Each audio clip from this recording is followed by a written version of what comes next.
Let's do one more example of Green's theorem here. I'd like to use Green's theorem to evaluate the line integral over the curve C of f dot dr, where the vector field f of xy is going to be y times the cosine of x minus xy times the sine of x, and then xy plus x times the cosine of x.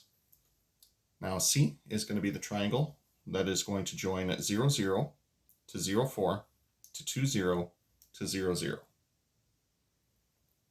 So first thing I'd like to do is figure out what this region looks like. We'll go from 0, 0 to 0, 4 to 2, 0, and then back to 0, 0. So this is the triangular region in question. However, you'll notice that if we traverse in the order indicated here, we actually have a negatively oriented curve. Negatively oriented. Now, as such, if we're going to set this up, we are going to need to change this to a positively oriented curve by introducing a negative sign. Now, do keep in mind that the notation that is frequently used for this is that if you have the line integral over C of f dot dr, it's also referred to as the line integral over C of p dx plus q dy. This is where your vector field is comprised of the vector functions p and q, and then C is parameterized by r of t, with t going between two particular bounds. So as to avoid setting this up as three different line integrals, what we'll do is we'll apply Green's theorem due to the fact that this is a closed region. Again, negatively oriented, so we'll have to change that up a little bit. Now, if we're going to apply Green's theorem, first thing we'll need is an integrand.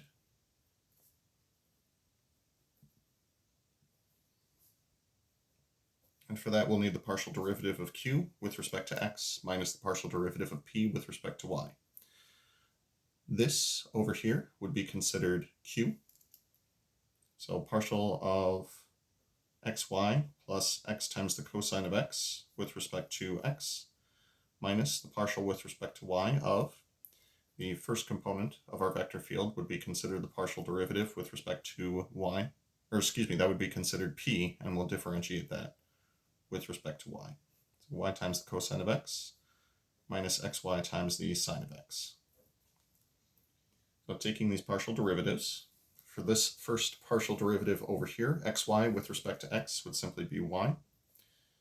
And for x times the cosine of y, we'll need to make use of the product rule for this. That'll be first times derivative of the second plus second times the derivative of the first. So that's all our partial of q with respect to x. For partial of y, or partial of p with respect to y, first we have y times cosine of x. That'll wind up giving us cosine of x minus xy times sine of x. So x and sine of x will be treated as constants. So we'll be left with x times the sine of x while differentiating the y. Let's see if we can get some stuff to cancel out here. We'll apply appropriate distributive properties. This will be y minus x times the sine of x plus cosine of x minus the cosine of x plus x times the sine of x. Well, this turns out really nice, doesn't it? Get a couple of things to cancel out here. Cosines cancel, x sine x's cancel, and we're left with simply y. Well, this turned out lovely. Next thing we should probably do is take a look back at our region and decide whether we're going to express it as type 1 or type 2. Now, given that we just got y here, I would really like to integrate with respect to x first, meaning that I would like to set this up as a type 2 region. Now, with that in mind, we're going to need the equations of some lines here. Now, two of them should be fairly obvious. X is equal to 0 and y is equal to 0. For the other line, I'm seeing a change in y of 4 and a change of x of 2. So if we orient those appropriately, we could also go with, let's see, if we do 2x plus y is equal to 4, I think that should do it.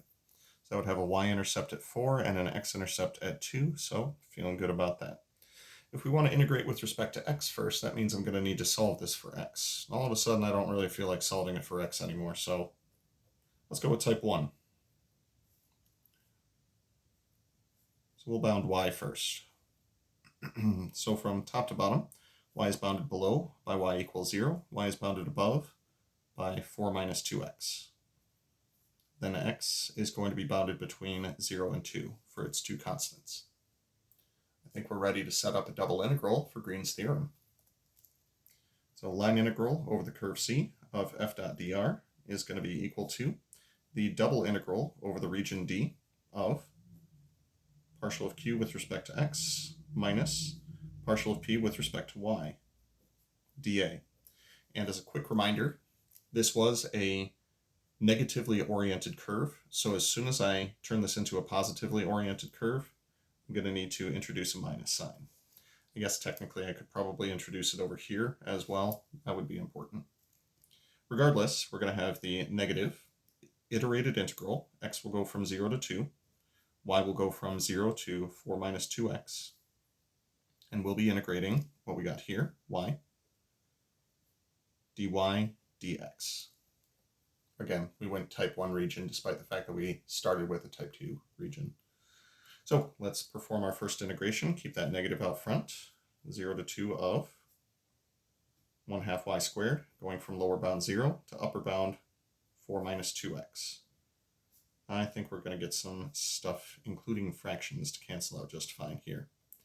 So this will be 1/2 of 4 minus 2x quantity squared dx.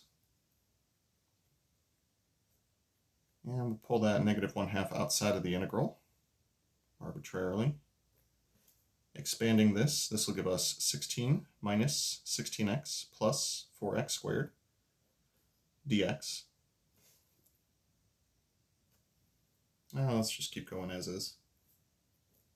We're now ready to integrate using the power rule. So 16 will become 16x. Minus 16x will become minus 8x squared. And plus 4x squared will become plus 4/3 x cubed. This is going from lower bound 0 to upper bound 2. Now a nice thing that will take place is when I plug in the lower bound of 0, everything's going to cancel out anyway, so I'm just going to worry about upper bound 2.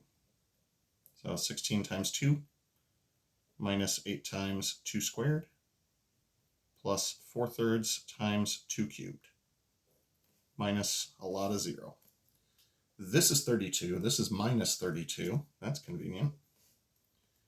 Taking negative 1/2 of 2 cubed, that'll be negative 4. Negative 4 times 4/3 will be negative 16/3. Final answer for this one. Now, can you imagine how much fun it would have been integrating things like this over our given line integrals? I don't really foresee that as having been a fun time. So yay for Green's theorem.